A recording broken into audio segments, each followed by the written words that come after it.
안녕하세요. 현학부입니다. 반갑습니다. AIA 계약 조건에 대한 이해, 오늘 7번째 시간입니다. 오늘도 지난 동영상에 이어서 계약 문서에 대한 이야기를 할 텐데요. 지난번에는 AIA 계약 조건 하에서의 계약 문서들에 대한 이야기를 해드렸고, 오늘은 FDIC 계약 조건 하에서 계약 문서들이 어떻게 규정되어 있는지를 살펴보려고 합니다. FDIC은 Contract Document라는 용어를 직접적으로 사용하지 않고 있습니다. 대신에 Subclause 1.1.1.0에 컨트랙트를 정의하고 있는데, 그 컨트랙트를 정의하면서 이런 문서, 저런 문서, 저런 문서, 이런 문서들이다 라고 하고 있어요. 그러니까 문서들을, 계약을 구성하는 문서들을 나열하는 방법을 사용하고 있다. 그러면 어떤 문서들이 나열되고 있는지를 알아보면 AIA하고 대동소이합니다. 근데 조금 다른 게 있는데 그 다른 것들에 대해서 설명을 드리면 될 것 같아요. 자, 첫 번째로 Contract Agreement. 이걸 계약 문서로 하고 있습니다. 이건 AIA에서도 나온 거죠.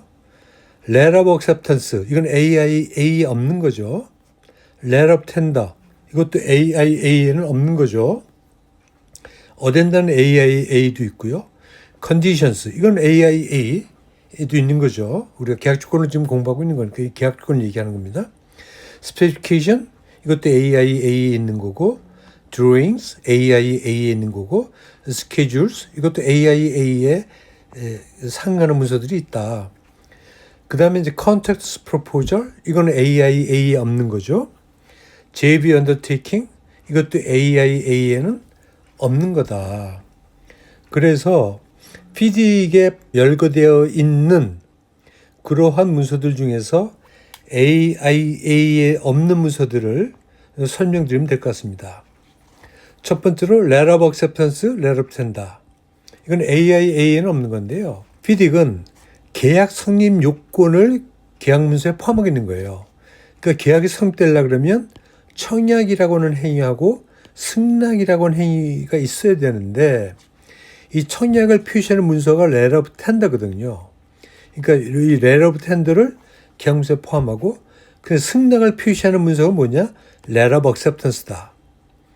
그래서 이 두 요소를 계약 문서에 포함하고 있다. 이런 특징을 가지고 있다. 이렇게 하고 있어요. 99년판 이전에는 Letter of Acceptance가 발급되면 계약이 성립되는 것으로 하면서 Contract Agreement는 요식행위로 했었습니다. 그런데 일부 대륙법계 국가들에서 계약을 성립시키려고 그러면 반드시 Contract Agreement에 있어야 돼 라고 하고 있어서, 그래서 최근에는 계약 당사자 중 일방이 Contract Agreement 체결을 요구한다면 반드시 그 요구에 응해야 하는 것을 하고 있고, 이 요구에 응하지 않는 경우에 계약이 해지될 수 있도록 하고 있습니다. 아울러서 만약에 Letter of Acceptance가 발급되지 않은 경우라면, 발급되지 않을 수도 있겠죠. 고의건 아니건 간에 Contract Agreement로 Letter of Acceptance가 대체되는 것으로 이렇게 보완하기도 했습니다. 참고로 FDIC이 발표한 계약 문서들 중에서 우리가 3대장이라고 하는 거, 레드북이 있고 옐로우가 있고 실버북이 있거든요. 우리가 공부하고 있는 A201217은 레드북에 상응하는 계약 조건입니다. 레드북은 설계 책임이 발주자에게 있는 경우에 적용하도록 하고 있는 계약 조건이고요. 옐로우와 실버는 설계 책임이 시공자에게 있는 경우에 적용될 수 있도록 작성된 계약 조건입니다. 그래서 이 실버북에 보면, 실버북에는 Letter of Acceptance가 없어요. 그렇기 때문에 실버북에 사용하는 경우에는 AIA하고 똑같아집니다. Letter of Acceptance가 없기 때문에 Contract Agreement로 계약을 성립시키도록 하는 규정을 가지고 있어요. 이거 보면 그 FDIC이 Letter of Acceptance, Letter of Tender, 이런 것들을 계약문서에 포함시키고 있는 그 취지는 이해를 하겠지만 어차피 계약을 성립시키는 문서를 계획에 포함시키면 되는 거니까 AIA하고 마찬가지로 그냥 컨트랙트 어그리먼트만을 계약문서에 포함시키는 것이 어떠냐라고 하는 것이 제 생각입니다. 그 다음에 these 컨디션에 대한 설명을 좀 드릴 텐데요. 이건 계약 조건을 얘기합니다. 피딕에 보면 계약 조건, these 컨디션이 3개의 문서로 구성돼요. 하나는 these general condition. 이것이 피딕이 발표한 겁니다. 이것이 피딕이 발표해서 우리가 지금 공부하고 있는 계약 조건을 의미하는 거고요. 그런데 이 these general conditions는 어떤 프로젝트, 어떤 발주자라도 다 적용될 수 있게끔 표준화시켜 놓은 계약 조건이잖아요. 그래서 어떤 특정 프로젝트에서 요구하는 표현들을 담아낼 수가 없습니다. 예를 들면 인플로이어, 발주자 이름, 감리자 이름, 시공자 이름, 이건 표준 조건에 쓸 수가 없잖아요. 그 다음에 공사기간, 이것도 프로젝트마다 다 틀릴 거고, 준거법, 이것도 다 틀릴 거고, 사용언어, 이행보증률 등등등등. 이거는 표준화 시킬 수가 없잖아요. 그래서 이것을 특정하기 위한 문서가 필요한데 그 문서가 바로 컨트랙트 데이터입니다. 그래서 컨트랙트 데이터에 보면 인플로이어는 누구다, 엔지니어는 누구다, 컨트랙터는 누구다, 공사기간은 몇 개월이다. 이런 것들을 특정해서 넣는 거예요. 그러니까 PD를 사용하는 경우에는 이 컨트랙트 데이터가 없으면 작동이 안 돼요. 일반 조건만 가지고는 작동될 수가 없는 겁니다. 그래서 이거는 반드시 작성돼야 된다. 그 다음에 스페셜 프로비전이라는 것은 뭐냐면 이 일반 조건의 내용 자체를 고치는 겁니다. 고치는 방법은 3가지밖에 없어요. 추가하거나 삭제하거나 대체하는 거. AIA도 비슷해요. AI, 우리가 지금 공부하고 있는 A20120127이 바로 이 제너럴 컨디션이죠. 그러니까 특정 프로젝트에 사용하려면 많은 요인들이 특정돼야 됩니다. 그래서 그러한 요인들을 컨택트 데이터라고 하는 문서가 아니고 AI에서는 어그리먼트 통해서 특정되도록 하고 있고요. 그 다음에 스페셜 프로비전도 있어요. 근데 이름이 틀린 거죠.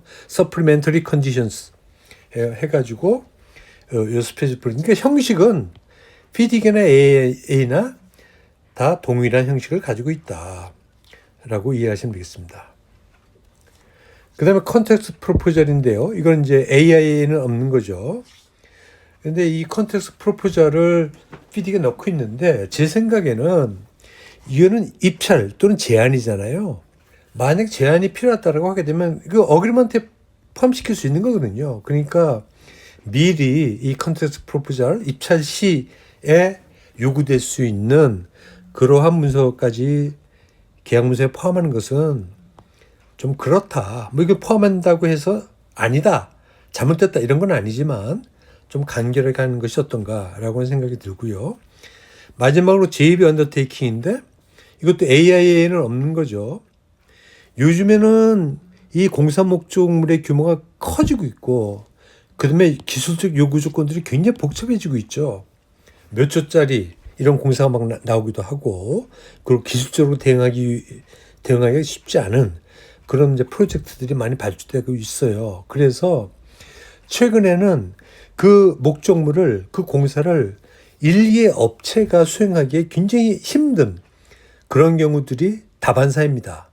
그래서 한 개의 업체가 아니고 여러 개의 업체가 협력해서 입찰을 하고 시공하는 그런 형태가 많이 도입되고 있는데 그런 것들을 피딕에서는 JV라고 정의하고 있는 겁니다. 조인트 벤처. JV는 이제 조인트 벤처라고 해서 이름을 붙일 수가 있는 건데 근데 협력하는 형태는 여러 가지가 있을 수가 있어요. 뭐 조인트 벤처도 있겠지만 어소시에이션 형태도 있고 또는 컨소시엄 또는 파트너십 뭐 이런 여러 가지 형태로 연합을 할 수가 있잖아요. 그래서 PD익은 그 여러 가지 형태를 그냥 싸잡아서 JV라고 정의를 하고 있는 겁니다. 그러니까 PD익에서 정의하고 있는 JV는 JV만을 조인트 벤처만을 의미하는 게 아니에요. 그 둘 이상의 그룹핑을 의미하는 거고 법인이 아닌 형태. 만약에 그 그룹핑해서 이게 법인화 됐다고 하게 되면 조인트 벤처 얘기 쓸 필요가 없죠. 왜냐하면 그 법인 자체가 시공자가 되기 때문에 더 이상 JV가 필요가 없는 겁니다. 예, 그런 식으로 이해를 하시면 되겠고요. 이것도 마찬가지로 이 입찰 과정에서 다 확인이 될 수 있는 거거든요.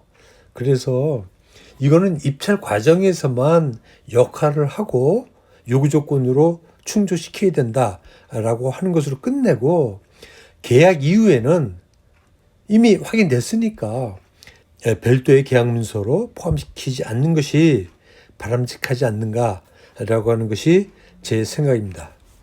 예, 오늘 여기까지 하겠습니다. 감사합니다.